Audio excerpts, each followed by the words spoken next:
Hello, I am going to try to put this video together and hopefully it is what you are requiring of this class. So I'm going to begin with the section that says ¿Qué onda? Let's begin.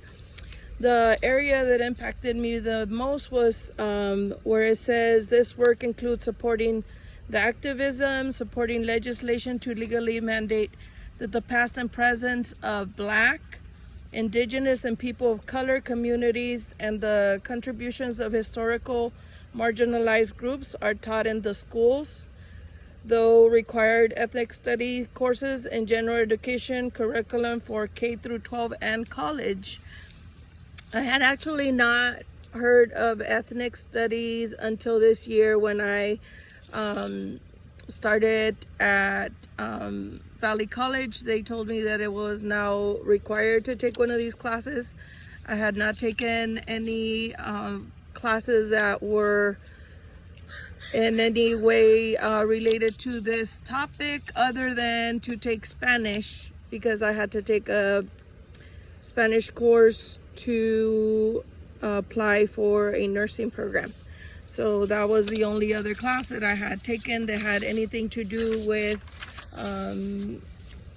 Latinos or Hispanics, or now, as I know, Chicanos, both with a CH and an X, which I guess is related to an indigenous language, which that was very interesting to me to learn that as well.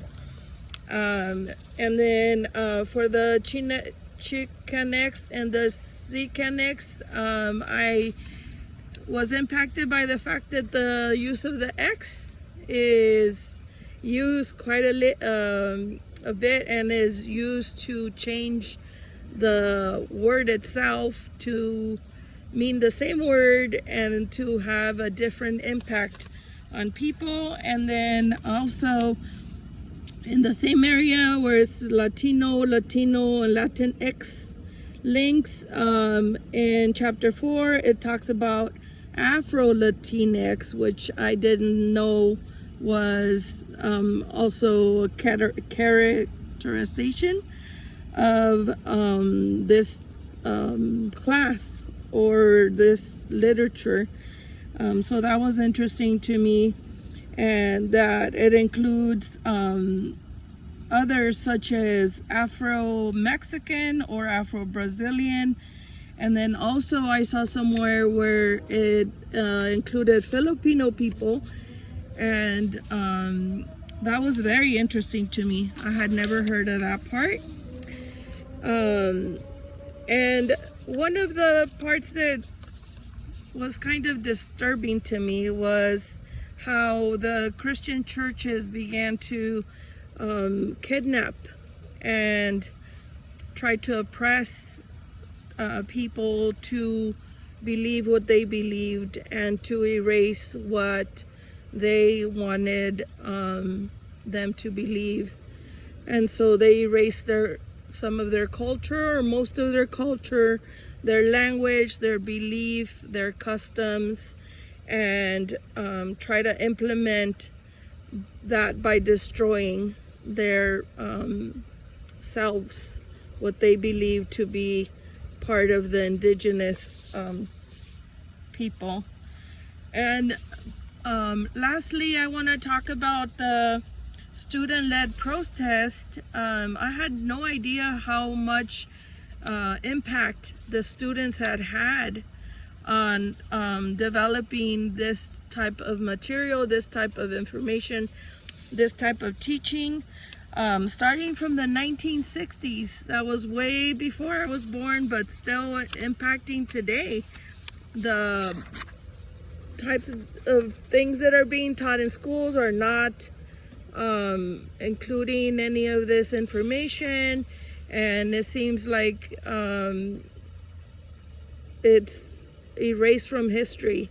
And it was very important to know and still know that Latinos, Chicanos had a great influence in how this country was developed. Also, I wanted to talk to you about intersectionality. And this was developed by Kimberly Crenshaw, where the caption is where it says that you can see where things come together or they collide, they lock and intersect. The knowledge of everyone has their own unique experience of discrimination and privilege. And so that was very interesting to me, and it does hold true for me. I believe that everybody has their unique experiences with all of these different areas that she talks about. She talks about race, ethnicity, gender, class, language, religion, ability, sexuality, mental health, age, education, and body size. So we all have our own identity and our own beliefs in all of these areas. The Third World Liberation Front.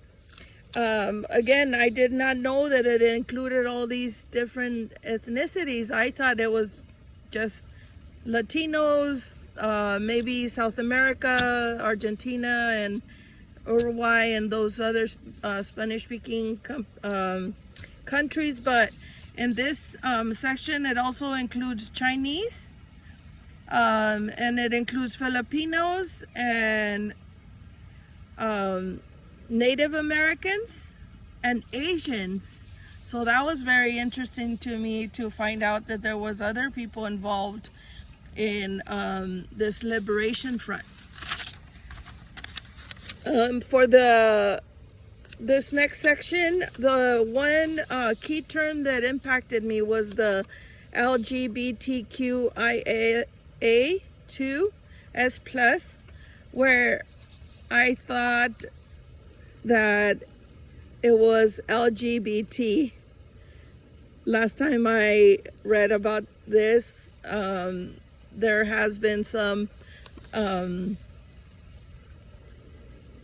identities that have been added. So that was something new for me that I had not seen before. And it says it is recognizing that sexual and gender diversity extends far beyond any simple list. Well, this is not a simple list, that's for sure, because it is ever changing. And then I wanted to share the portion about the braceros. I had personal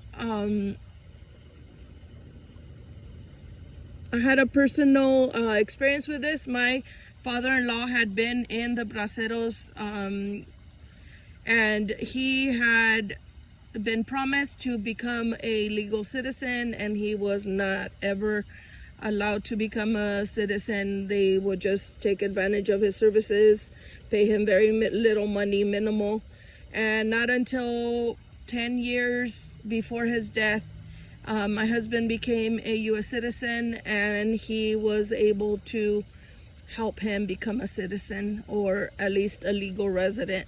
And so there you go. That's my contribution to the braceros and my personal experiences. I hope to learn a lot more about this. It has been very interesting to me to learn all of this history about my people, and I hope to learn more.